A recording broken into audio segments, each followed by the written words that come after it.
Nailhan na ang patayng lawas sa usa ka lalaki nga dunay mga samad dinunggaban nga nakaplagan sa bypass road sa barangay Katalunan Pequeño sa Davao City kagahapon sa buntag. Giila among patayng lawas nga si Rico Mahinay, 32 anyos, usa ka laborer nga taga Sawata sa Davao del Norte. Sumala sa amo nga gitrabahuan sa biktima sa Matina, Davao City. Nag-inom matod pa kini kauban ang iyang mga higala Domingo sa gabi. Human nag-inom, mibisita na matod pa kini sa usa ka higala sa barangay Bago Galiera. Apan wala na kini nakatrabaho pagkaugma ug dito na nasayran nga nakaplagan na ang patayng lawas niini. Ilado na matod pa nga dunay makabangi ang biktima basta nakainom.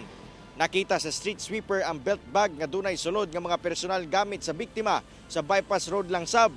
Mag-alasay sa buntag, apan wala niya nakita ang patayng lawas.